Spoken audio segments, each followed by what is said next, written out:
നമസ്കാരം. എല്ലാവർക്കും മൊയ്തീൻ ഷായുടെയും ഷാബിഷയുടെയും അഭിനന്ദനങ്ങളും ആശംസകളും. വളരെയധികം മനസ്സിന് കുളിർമയും അഭിമാനവും തോന്നിയ നിമിഷത്തെക്കുറിച്ച് പറയാം.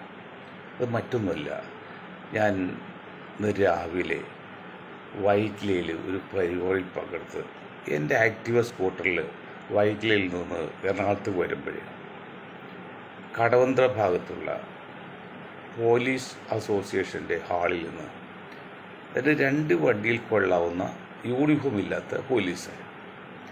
ഈ പോലീസ് ട്രെയിനിങ്ങും പട്ടാള ട്രെയിനിങ് കഴിഞ്ഞാൽ അവർ പ്രത്യേകം അറിയാം, അവരുടെ വ്യക്തിത്വം വളരെ മികച്ചതാണ്.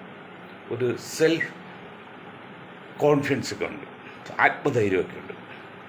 സാധാരണ നമ്മൾ യൂണിഫോമിൽ കാണാറുണ്ട്, വളരെയധികം ആൾക്കാരെ കണ്ടിട്ടുണ്ട് യൂണിഫോമിലൊക്കെ. പക്ഷേ യൂണിഫോം ഇല്ലാതെ ഇങ്ങനെ 2 വണ്ടിക്കുള്ള 10 പേരെ അവർ ആ ഫുട്പാത്തിൽ നടന്നു വരുന്നു. ഞാൻ ബൈക്ക് ഓടിച്ചു വരുന്നു, എനിക്ക് സ്ലോ ആയി പോകുമ്പോൾ അതിൽ കുറച്ച് പേരെ ഞാൻ അറിയും, കുറച്ച് പേരെ എന്നെ അറിയും.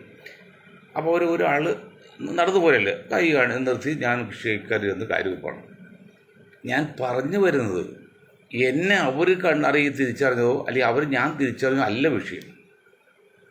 ആ ശക്തരായ ആത്മബലമുള്ള ശാരീരിക ക്ഷമതയുള്ള 100 കണക്കിന് അതുപോലത്തെ പോലീസുകാർ ഉറക്കം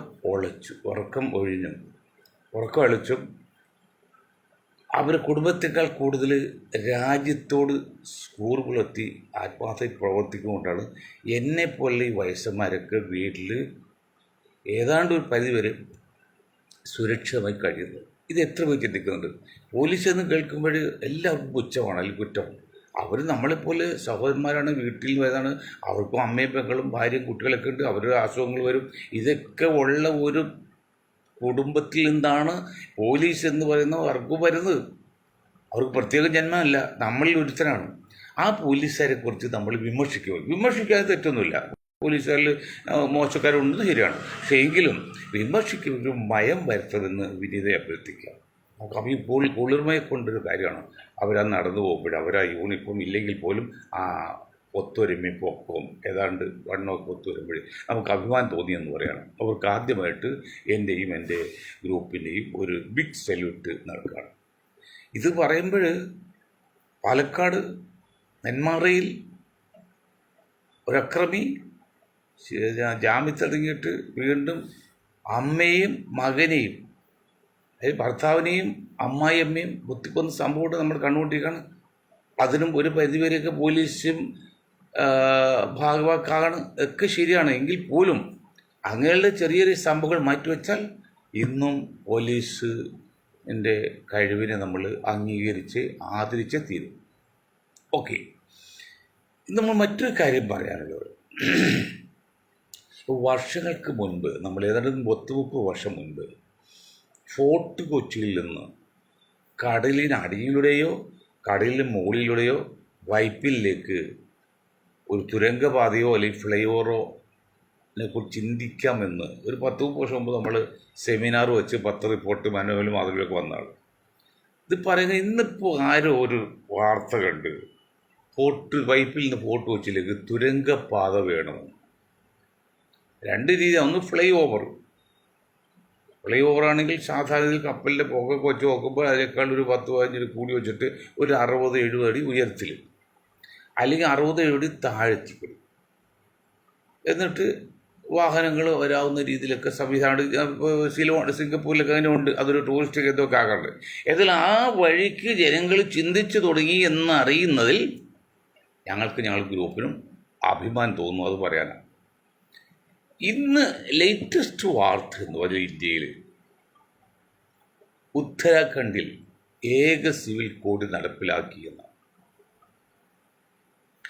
ഏക സിവിൽ കോഡൊക്കെ നടപ്പിലാക്കാൻ ശ്രമിക്കുന്ന BJP ഗവൺമെൻറ്, സംഘ് പരിവാർ വ്യക്തിത്വങ്ങളെ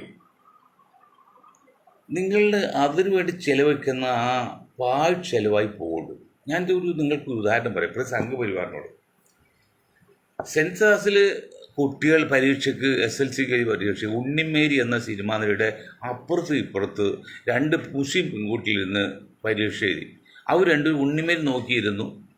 ഉണ്ണിമേരി പരീക്ഷ ജയിച്ചു, ആ രണ്ട് കുട്ടി തോറ്റുപോയി. നിങ്ങൾ ഈ മുസ്ലിം സമുദായത്തെ ഇല്ലായ്മ ചെയ്യാൻ വേണ്ടോ അല്ലെങ്കിൽ ഒതുക്കാൻ വേണ്ടിയോ, അതാണ് നിങ്ങളുടെ മുഖ്യ ശത്രു എന്ന് കണ്ടുകൊണ്ട് അതിനെ നശിപ്പിക്കാൻ വേണ്ടി നിങ്ങളുടെ ഈ ഇന്ത്യ മഹാരാജ്യത്തിൻ്റെ എഫർട്ട് മുഴുവൻ, ശക്തി മുഴുവൻ ഇങ്ങനെയുള്ള കൊച്ചു കൊച്ചു കാര്യങ്ങളിലേക്ക് ചെലുത്തി രാജ്യത്തെ നിങ്ങൾ അപകടത്തിലാക്കില്ലേ? അങ്ങനെ വന്ന് രാജ്യമാണ് അപകടം വരുന്നത്. രാജ്യത്തിൽ അപകടം വന്നാൽ 80% വരുന്നത് ഹിന്ദു വിഭാഗങ്ങൾക്കല്ലേ ക്ഷീണം പറ്റുന്നത്. മറ്റും 15% ഉള്ളൂ, അല്ലെങ്കിൽ 20% കൂട്ടിക്കോ. അപ്പോൾ 80% കിടക്കല്ലേ? അപ്പോൾ 80% നശിച്ചുകൂടോ, 20% നശിച്ചുകൂടോ? നിങ്ങൾ 20% നശിപ്പിക്കാൻ ശ്രമിക്കുന്നതിൻ്റെ ഫലമായിട്ട് നശിക്കുന്നത് ഉണ്ണുമ്മയുടെ കഥ പറഞ്ഞ പോലെയാണ് ഇവിടുത്തെ ഹിന്ദു സമുദായമാണ്.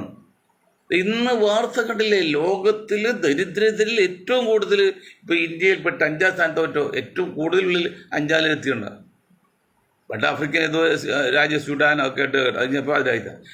നമ്മൾ എവിടെ എത്തി? വാസ്തവത്തിൽ ബുദ്ധിയുടെ അംശമുണ്ട് സംഘപരിവാർ. ഞാൻ മോഡിക്കൊന്നും പോലെ സംഘപരിവാറില്ല, മോഡിക്ക് പറ്റില്ല, അത് വ്യക്തിയിൽ വരുമ്പോൾ നിങ്ങൾക്ക് ആലോചിക്കുക, എന്താണ് ഏക സിവിൽ കോഡ്? ആർക്കാണ് ഏക സിവിൽ കോഡ് ഇവിടെ ബുദ്ധിമുട്ട്? നിങ്ങൾ വിചാരിച്ചത് ഈ ഇടുത്തിയാട്ടക്കാരായ മുസ്ലിങ്ങൾ താടിയും വെച്ച് തൊപ്പിയും വെച്ച് റോഡിലിറങ്ങി തെരുവിലിറങ്ങി വഴക്കുണ്ടാക്കുന്നതാണ്. അക്കാലം കഴിഞ്ഞു. ഞങ്ങളെപ്പോലെ നിരന്തരമായ ബോധവൽക്കരണത്തിൻ്റെ ഫലമായി അങ്ങനെ ചാടുന്ന ഒരു മുസ്ലിം സമുദായം ഇന്ന് ഇന്ത്യയിലില്ല. അപ്പോൾ ഞങ്ങൾ ആരാണ്? ഞാൻ വ്യക്തി മൊയ്തീൻ വ്യക്തി, പക്ഷെ ഞങ്ങളുടെ ഗ്രൂപ്പ് ശക്തമാണ്. എന്താണ് ഞങ്ങളുടെ പ്രചരണം കഴിഞ്ഞ 6 വർഷമായിട്ട് മുസ്ലിം സമുദായത്തിൻ്റെ ഇടയിൽ നിങ്ങൾ എടുത്തു ചാടരുത്, വിവേകമാണ് നല്ലത്. എടുത്തു ചാടി ജീവൻ കളഞ്ഞിട്ട് കാര്യമില്ല. അങ്ങനെ ചെറുതും വലുതുമായ രീതിയിൽ നടത്തിയ ബോധവൽക്കരണത്തിൻ്റെ ഫലമായിട്ട് ഇന്ന് ആ സമുദായം മറ്റ് സമുദായത്തിന് ഒപ്പമല്ലെങ്കിലും മറ്റ് സമുദായത്തെ കിടപിടിക്കാവുന്ന രീതിയിൽ ക്ഷമാശീലരാണ്. അല്ലെങ്കിൽ ഈ സംഭവം ഉണ്ടാക്കിയപ്പോൾ കത്തിച്ചാവണ്ടേ? നോ അതില്ല. കാരണം ഇത് പറയുന്നത് ശരീഅത്ത് നിയമമാണ്, അല്ലെങ്കിൽ ഏക സിവിൽ കോഡാണ്, കോമൺ സിവിൽ കോഡ്. ഏക സിവിൽ കോഡ് എന്ന് പറഞ്ഞാൽ കോമൺ സിവിൽ കോഡ്. പൊതു സിവിൽ കോഡാണ് നമുക്ക് വേണ്ടത്, ആ ഒറ്റ സിവിൽ കോഡാണ് എന്തോട്ടെ. അതിലെന്താണ് 4 വിവാഹം മുസ്ലിങ്ങൾ കഴിക്കാമെന്നുള്ളത്. അതാണ് തടസ്സം ഉണ്ടാക്കിയ. അവിടെ ഇന്ത്യയിൽ 30 കോടി ജനങ്ങളുള്ളതിൽ ഒരു 0.001% ഒന്നിത് വിവാഹം കഴിച്ചവരല്ല. കണക്കുകൾ ഉദ്ധരിച്ചാൽ പറഞ്ഞ സംഘപരിവാർ. നമുക്ക് ആരുടെ സംഘപരിവാർ നമുക്ക് അന്തമായി വിരോധമൊന്നുമില്ല. 0.001 1,000% പോലും ബഹുഭാരിത്തമുള്ളവരില്ല. അപ്പോൾ നിങ്ങൾ ഉദ്ദേശിച്ച് കേരളത്തിൽ മലപ്പുറം ജില്ലയാണ്. മലപ്പുറം ജില്ലയിൽ ഒന്നിലും ഭാര്യമായിട്ട് കുറഞ്ഞ ഇപ്പോൾ 2000 മുൻപൊക്കെ ചിലപ്പോൾ 1, 2, 3 ഒക്കെ ഉള്ളവരുണ്ടായി കാണാം. പക്ഷെ ഇപ്പോൾ അതൊക്കെ പോയിട്ട് 1 ഉള്ളൂ, അപൂർവം മാത്രമേ 2 ഉള്ളൂ. ഇനി എണ്ണം വർദ്ധിക്കുമെന്നാണെങ്കിൽ 2ാമത് വിവാഹം കഴിച്ചുകൊണ്ട് എണ്ണം ഇങ്ങനെ കൂടുന്നത്. ആ സ്ത്രീ ഇദ്ദേഹം കഴിച്ചില്ലെങ്കിൽ വേറെ ആൾ കഴിക്കില്ലേ? അപ്പോഴും മക്കളുണ്ടാവില്ലേ? ഇനി ഇപ്പം തന്നെ ഈ ഏക സിവിൽ കോഡ് കൊണ്ടുവന്നതിൻ്റെ ഫലമായിട്ട് ഉത്തരാഖണ്ഡിലാണ് കൊണ്ടത്. ഉത്തരാഖണ്ഡിൽ അവിടെ ആദിവാസികൾ ബാധകമല്ല. പിന്നെ ഏക സിവിൽ കോഡ് 100% പേർക്ക് പറ്റിയ ഒരു കോഡാണല്ലോ ഈ സിവിൽ കോഡ്. ഏക സിവിൽ കോഡ് ഉണ്ട്. അത് അവിടെ ആദിവാസികൾക്ക് അല്ലെങ്കിൽ പിന്നെ എന്താ പറയുക, ആദിവാസികൾക്ക് ഗോത്രവർക്കാർക്ക് ഇത് ബാധകമല്ല. അപ്പോഴത്തെ ചോട്ട് തെറ്റിയില്ലേ? എൻ്റെ സംഘപരിവാർ, നിങ്ങൾ ഉപദേശിക്കുന്ന ശക്തികൾ ആരാണ്? അത് ഉപദേശ ശക്തികൾ ആരായാലും അവർ ഇന്ത്യ മഹാരാജ്യത്തെയാണ് നശിപ്പിച്ചുകൊണ്ടിരിക്കുന്നത്, അല്ലാതെ ഹിന്ദുക്കളെയോ അല്ലെങ്കിൽ മുസ്ലിങ്ങളെയോ അല്ല. ഇന്ത്യ മഹാരാജ്യത്തെ രാജ്യം നശിച്ചാലുള്ള ആൾക്കാർ മരിക്കും. അത് മനസ്സിലാകുന്നില്ലേ? ഇന്ത്യയിൽ വാസ്തുവിന് വേണ്ടി ഏക സിവിൽ കോഡ് അല്ലെങ്കിൽ പിന്നെ എന്താണ് വഖഫ് ഉത്തരവ് നിയമം പാസ്സാക്കി എടുത്തല്ലോ. ഇതെല്ലാം നിങ്ങൾ ഇത് കൈവെടുക്കും. ഓക്കെ, അതുകൊണ്ടൊക്കെ ഇന്ത്യയിൽ പ്രശ്നം തീരുമോ? ഈ ജനകോടികളുടെ ഈ ദാരിദ്ര്യം, തൊഴിലില്ലായ്മ, നിരക്ഷരത ഇതൊക്കെ മാറുമോ?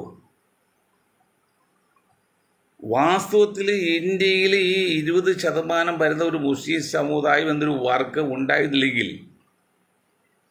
പഴയ 600 നാട്ടുരാജ്യങ്ങൾ പഴയതുപോലെ ആക്രമിച്ചൊക്കെ പരസ്പരം കുത്തിച്ചത്തു പോയിരുമായിരുന്നു. ഈ സംഘപരിവാർ രൂപീകരിക്കും, അത് മുസ്ലിം വിരോധം പറയുകയും ചെയ്തതിൻ്റെ പേരിലാണ്, ഈ മുസ്ലിം വിരോധത്തിൻ്റെ പേരിലാണ് ഇപ്പോൾ ഈ സംഘപരിവാർ നിലനിൽക്കുന്നത്. അതിന് മറുവശമുണ്ട്. ഈ സംഘപരിവാർ ഇങ്ങനെ സംഘടിതമായ രീതിയിൽ മുസ്ലിം സമുദായത്തെ ഒതുക്കാനും നശിപ്പിക്കാനും ശ്രമിച്ചില്ലായിരുന്നെങ്കിൽ ഈ മുസ്ലിം സമുദായം കളതപ്പിച്ചു പോരെ. അതും ശരിയാണ്. ഇപ്പോൾ അവർക്ക് ഒരു പരിധിവരെ ഒരു ഏകീകരണം അല്ലെങ്കിൽ ഐക്യമുള്ളത് ഈ സംഘപരിവാർ നിന്ന് ആ ഉമ്മാക്കി ഉള്ളതുകൊണ്ടാണ്. അപ്പോൾ ഒന്നൊന്ന് പൂരിതമാണിത്. മുസ്ലിങ്ങൾ അതുകൊണ്ട് കുറച്ചുകൂടി യോജിച്ചു നിൽക്കുന്നു, ഹിന്ദു സമുദായത്തിൽ ഇങ്ങനെ സംഭവിക്കുന്നു. ഇതിൻ്റെ എല്ലാം കളി എന്ന് വെച്ചാൽ ആത്യന്തികമായ കളി, അവസാനത്തെ കളി എന്ന് പറഞ്ഞാൽ അത് ഇന്ത്യ മുസ്ലിം ക്രിസ്ത്യൻ ഹിന്ദു ഒക്കെ മാറ്റി വയ്ക്കുക. ഒരു മാനുഷിക വിഷയം എന്നതിൽ ആലോചിച്ച് നോക്കി. നമ്മുടെ ആ രാജ്യത്തെ, നമ്മുടെ മാതൃരാജ്യത്തെ ഒരു സഹോദരവർഗം, അവരാണ് നമ്മുടെ ഏറ്റവും വലിയ ശത്രുക്കൾ എന്ന് വിചാരിച്ച് മുന്നോട്ട് പോകുന്ന ഒരു തിസീസ് അല്ലെങ്കിൽ ഒരു തിയറി, ഒരു ഫിലോസഫി, അതേക്കാൾ മോശമായ ഒരു ഫിലോസഫി വേറെ ഉണ്ടോ? നമ്മൾ സ്വന്തം സഹോദരങ്ങളാണ്, അന്യ ആൾക്കാരല്ലെന്നേ. സഹോദരൻ എന്ന് വെച്ചാൽ ഒരു ഉദരത്തിൽ കഴിഞ്ഞവർ, അതാണ് സഹോദരൻ എന്ന് പറഞ്ഞത്. ഒരമ്മയെ പറഞ്ഞവർ. അപ്പോൾ നമ്മൾ അന്യ കുടുംബങ്ങളാണെങ്കിൽ നമ്മൾ സഹോദരനായിട്ട് കാണുക. ഇന്ത്യ നമ്മുടെ മാതൃരാജ്യമാണ്, ഇന്ത്യയിൽ എല്ലാവരും നമ്മുടെ സഹോദരന്മാരാണെന്നുള്ള ആത്മവാക്യം അല്ലെങ്കിൽ സത്യപ്രതിജ്ഞയിലാണല്ലോ നമ്മൾ സ്കൂളിലേക്ക് കോളേജിലേക്ക് കയറുന്നത്. അങ്ങനെയുള്ള ഇന്ത്യയിൽ മുസ്ലിങ്ങളാണ് ഇവിടുത്തെ ഏറ്റവും വലിയ ശത്രു ഹിന്ദുക്കളുടെ എന്നും മുസ്ലിങ്ങൾ നശിപ്പിച്ചാൽ മാത്രമേ നമ്മൾക്ക് രക്ഷയുള്ളൂ എന്നും ചിന്തിക്കുന്ന ഒരു തത്വസംഹിത ഞങ്ങളിപ്പോൾ അനുഭവസ്ഥരും അല്പസ്വല്പം മനഃശാസ്ത്രം അറിയുന്നവരും മനഃശാസ്ത്രം അറിയുന്ന ശക്തമായ ഗ്രൂപ്പുള്ള ഞങ്ങളുടെ ഗ്രൂപ്പിൽ പറയുന്നത് അത് നിങ്ങളുടെ നാശത്തിനാണ്. അത് വളർച്ചക്കല്ല, ഹിന്ദു സമുദായ വളർച്ചക്കല്ല. അതിനുമുമ്പ് ഇന്ത്യയിൽ എന്തായിരുന്നു ഇന്ത്യയിലെ കേരളസ്ഥിതി? ഇപ്പോൾ വെള്ളാപ്പള്ളിയും നടേശനും NSS ഒക്കെ പറഞ്ഞിട്ടുണ്ട്. NSS ഇന്നത്തെ വാർത്തകൾക്ക് ഇതൊക്കെ പറയുമ്പോൾ നിങ്ങളിനി കുറ്റമല്ലേ? ഇന്നത്തെ ഇതിൽ 15-13 വയസ്സായ ഈ നായർ യുവതികളെ, പെൺകുട്ടികളെ സെക്സ് അഭ്യസിക്കാൻ വേണ്ടി നമ്പൂരിമാർ വന്നപ്പോൾ അവർക്ക് കിടന്നു കൊടുക്കുകയാണ്. അതിന് വീട്ടുകാർ സഹായം ചെയ്ത് കൊടുക്കുക. ഈ കേരളത്തിൽ നടന്ന സംഭവം ഇന്ന് ചാനലിൽ ചർച്ച എന്ന സംഭവം ഇത് പുസ്തകത്തിൽ നിങ്ങൾക്കറിയാം, ഞാൻ വായിച്ചിട്ടുള്ളതാണ്. അവർ അങ്ങനെ അകന്നു പോയ, വ്യത്യസ്തമില്ല, സ്വാതന്ത്ര്യമില്ലാതെ കഷ്ടപ്പെട്ടിരുന്ന ഒരു രാജ്യത്ത് നമ്മളെല്ലാം ഏകോദര സഹോദരന്മാരാണെന്നും നമ്മളിൽ പരസ്പരം കെട്ടിപ്പിടിച്ച് ആലിംഗന ബദ്ധരാകേണ്ടവരാണെന്നൊക്കെ ശീലിപ്പിച്ച ഒരു മതമുണ്ടെങ്കിൽ അത് ഇസ്ലാം മതമാണ്. ക്രിസ്ത്യൻ മതം മോശമല്ല. ഇന്നൊരു ക്രിസ്ത്യൻ പാതിരി, അറിയപ്പെടുന്ന ക്രിസ്ത്യൻ പാതിരി പറഞ്ഞു എന്താണ് ഇത്രയെല്ലാം ഒതുക്കിയിട്ടും അടിച്ചമർത്തിയിട്ടും ലോകത്ത് ഇസ്ലാം വളരെ വേഗം വളർന്നുകൊണ്ടിരിക്കുന്നു, അതിന് കാരണം എന്താണെന്ന് അദ്ദേഹം ചോദിച്ചു. അദ്ദേഹം തന്നെ ഉത്തരം പറഞ്ഞു, ഇതാണ് നമ്മൾ തമ്മിൽ യാതൊരു വ്യത്യാസമില്ലെന്നും അത് ദൈവത്തിൻ്റെ സൽക്കർമ്മം സൽക്കർമ്മം കൊണ്ടല്ലാതെ മാറ്റി യാതൊരു വ്യത്യാസമില്ല. കറുത്തവനെന്നോ വെളുത്തവനോ അറബിയെന്നോ അനറബിയെന്നോ പൊക്കമുള്ളവനോ പൊക്കം കുറഞ്ഞവനോ ദരിദ്രനോ പാമ്പനെന്നോ വ്യത്യാസം ഒന്നുമില്ല. എല്ലാം തുല്യരാണെന്ന് പറഞ്ഞ ഒരു തത്വസംഹിത, ഒരു സോഷ്യലിസ്റ്റ് വ്യവസ്ഥിതി, ഒരു സാമൂഹിക രീതി, ഇതൊക്കെ 1500 വർഷം മുമ്പ് പറഞ്ഞല്ലേ. 1400 സന്ധി പ്രവാചകൻ പറഞ്ഞ ഭാഷയല്ലേ. ഇന്നലെ ജനാധിപത്യ സോഷ്യലിസ്റ്റവും ഡെമോക്രസി ജനാധിപത്യമൊക്കെ വന്നത്, സോഷ്യലിസ്റ്റവും മതേതരമൊക്കെ വന്നത്. അന്ന് ഇതൊന്നുമില്ലല്ലോ. നിങ്ങൾ ഒരു കാര്യം മനസ്സിലാക്കണം, പെൺകുഞ്ഞായി ജനിച്ചു കഴിഞ്ഞാൽ ജീവനോട് കുഴിച്ചു മൂടുന്ന ഒരു കാലഘട്ടത്തിലൂടെയാണ്, അല്ലെങ്കിൽ കാലഘട്ടത്തിലാണ് ഡാർക്ക് ഏജ് വന്ന അന്ധകാര യുഗത്തിൻ്റെ ഏറ്റവും കൂടുതൽ ആൾക്കാർ പങ്കെടുക്കുന്ന ഒരു പരിപാടിയാണ് മക്കത്താച്ച്. ഇപ്പോൾ കുംഭമേളയിൽ ആളുണ്ട്, കോടികളുണ്ട്, മറ്റേ ഏതുണ്ട് നമ്മുടെ ശബരിമലയിൽ ആൾ, ഇതൊക്കെ ശരിയാണ്. അതൊക്കെ മാസങ്ങളുള്ള, ഇത് ഒരു നിമിഷം വന്ന് നിൽക്കണം. ആ അറഫ എന്ന് പറഞ്ഞാൽ ആ ദിവസം രാവിലെ മുതൽ വൈകിട്ട് വരെ നിൽക്കുന്ന ആ ഒരു പരമാവധി ആൾ ഏറ്റവും കൂടുതൽ ആൾ പങ്കെടുക്കുന്ന ഒരു നിമിഷമുള്ള അറഫ ദിനം മാത്രം. അപ്പോൾ നമ്മൾ ചോദിക്കുന്നത്, ഈ തിരക്കിപ്പെട്ട് മരിക്കുമ്പോൾ നമുക്കിവിടെ മാറി നിന്നുകൂടെ? അല്ലെങ്കിൽ ഇതിന് വേറെ മാതൃക കാണിക്കാൻ പാടില്ലേ? മാറി നിൽക്കാൻ അവിടെ എവിടെ പറ്റും? അല്ല, മാതൃക കാണിക്കാൻ വേറെ നമുക്ക് മോഡൽ ലോകത്തില്ലല്ലോ. അപ്പോൾ അതിനകത്ത് പോരായി കാണും. അതുപോലെ 1400 വർഷം മുൻപ് ഇതൊരു രീതി, അത് ബ്ലൂ പ്രിൻറ്റും ഇല്ലാത്ത കാലത്ത് പറഞ്ഞാണ്. അതേ സ്ഥാനത്ത് ഇന്ന് ആധുനിക യുഗത്തിൽ ജനിക്കാൻ പോലും പെൺകുട്ടികൾക്ക് അവസരം കൊടുക്കുന്നുണ്ടല്ലോ ഇന്ത്യയിൽ. എത്ര ഭ്രൂണഹത്യ നടക്കുന്നത്, അത് ഭ്രൂണഹത്യ നിയമമൊക്കെ കർഷകനെങ്കിലും നടക്കണല്ലേ, ആയിരക്കണക്കിന് നടക്കണത്. അപ്പോൾ ഈ ആധുനിക യുഗത്തിൽ പോലും, അതായത് മോഡേൺ ഏജിൽ പോലും പെൺകുട്ടിയെ ജീവിക്കാൻ പോലും ജനിക്കാൻ പോലും അവസരം കൊടുക്കുന്നില്ല. അന്ന് ഡാർക്ക് യുഗം എന്ന് പറഞ്ഞാൽ അന്ധകാര യുഗത്തിൽ ജനിച്ചതിന് ശേഷമാണ് കുഴിച്ചു കൂടിയിരുന്നത് ജീവനോടെ. ശരിയാണ്. പക്ഷെ അതാണോ അപ്പോൾ ഇപ്പോഴത്തെ മോഡേൺ ഏജാണോ നോക്കുമ്പോൾ ബലം? അത് നിങ്ങൾ ചിന്തിക്കുക. അതുപോലുള്ള സമയത്താണ് ഇന്ത്യ മഹാരാജ്യത്ത് ഇതുപോലെ ഏക സിവിൽ കോഡും പിന്നെ മറ്റേ ഇതും എല്ലാം ഉണ്ടാക്കി വിഷയങ്ങളുണ്ടാക്കി കഴിഞ്ഞാൽ വാസ്തവത്തിൽ നമ്മൾ ഇന്ത്യ മഹാരാജ്യം അധംപതനത്തേക്ക് പോകണം. നമ്മുടെ രാജ്യം 1000 ആണ്ട് വിദേശാധിപത്യത്തിലുണ്ടായി. അത് കഴിഞ്ഞ് ഒരു പരിധി വരെ കഴിഞ്ഞ് നമ്മൾ സ്വാതന്ത്ര്യ പേരുകളായത്. ആ പേരിന് സ്വാതന്ത്ര്യമായിട്ട് 100 വർഷം തികയ്ക്കും തന്നെ ഇവിടെ ജാതി രാഷ്ട്രീയം കുറച്ച് ജാതി രാഷ്ട്രമാക്കാൻ പറയുമ്പോഴേ അതിൻ്റെ പുറകിൽ നിൽക്കുന്ന ശക്തികൾ ഏതായാലും ഇന്ത്യയെ സ്നേഹിക്കുന്നതായിരിക്കില്ല. എ ഓർ ബി ആരായിരുന്നാലും അതല്ലേ.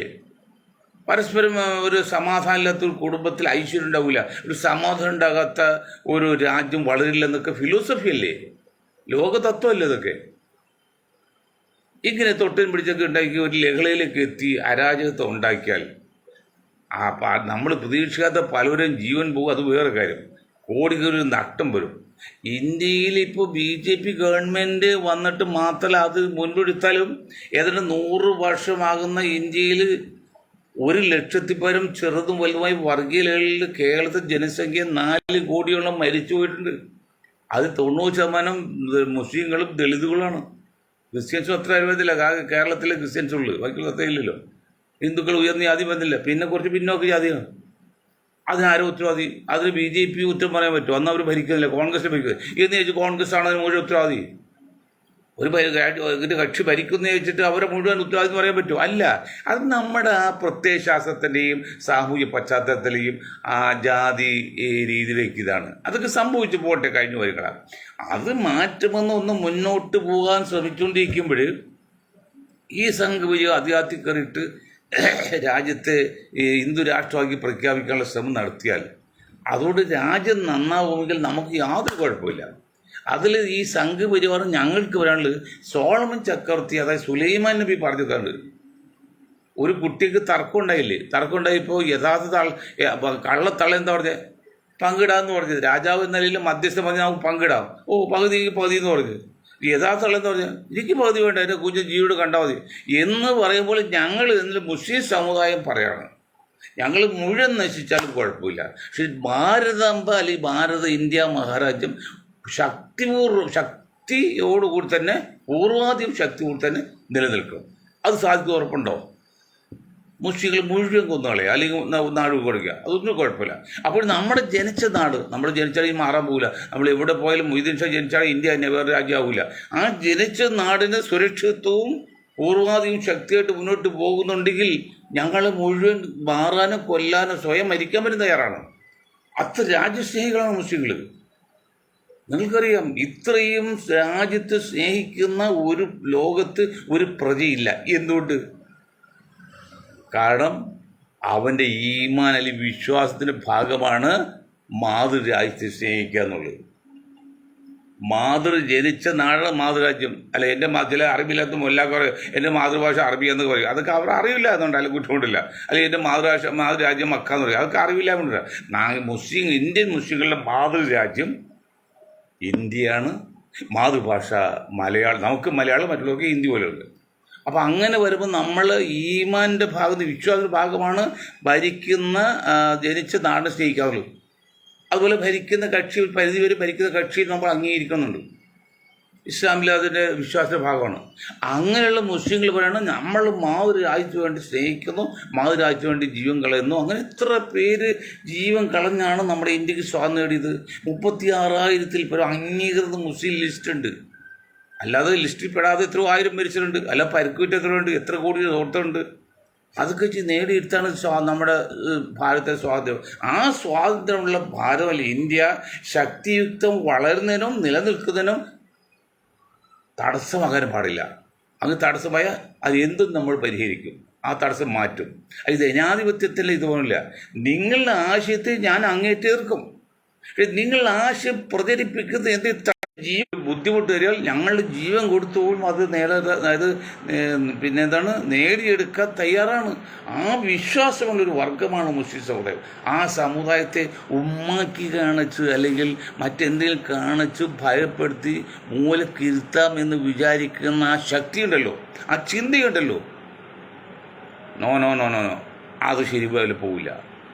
അതുകൊണ്ട് അപ്പോൾ മുസ്ലിം സമുദായത്തെ എതിർക്കുക, ഒതുക്കുക, നശിപ്പിക്കുക എന്നുള്ള ചിന്ത മാറ്റിവെച്ച് ഇന്ത്യ രാജ്യത്തെ ഇങ്ങനെ ഉയർത്തിക്കൊണ്ടുപോകാം. ഇന്ത്യയിൽ 80% വരുന്ന ഹിന്ദു കൂട്ടത്തിൽ ന്യൂനപക്ഷങ്ങൾക്ക് വേണ്ട സംരക്ഷണം കൊടുക്കണം. അത് രാജ്യത്തിന് കടമയാണ്.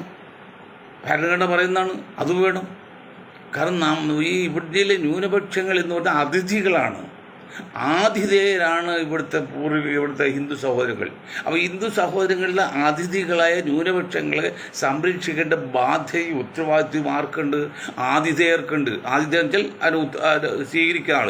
അത് വെച്ച് നോക്കുമ്പോൾ പോലും ഇന്ത്യയിലെ ഭൂരിപക്ഷം എന്ന ഹിന്ദു സമുദായത്തിന് ഒരു കടമയുണ്ട്, ഉത്തരവാദിത്വമുണ്ട്, ബാധ്യതയുണ്ട്, കമ്മിറ്റ്മെൻ്റ് ഉണ്ട്. എന്താണത്?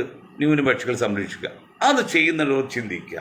ഈ കാര്യം നിങ്ങൾ ചിന്തിച്ച് മുന്നോട്ട് പോകണമെന്ന് പറഞ്ഞുകൊണ്ട് ഞാൻ എൻ്റെ വാക്കിൽ നിർത്താൻ നിങ്ങൾക്ക് ഒരായി നന്ദി. ജയ് ഹിന്ദ്.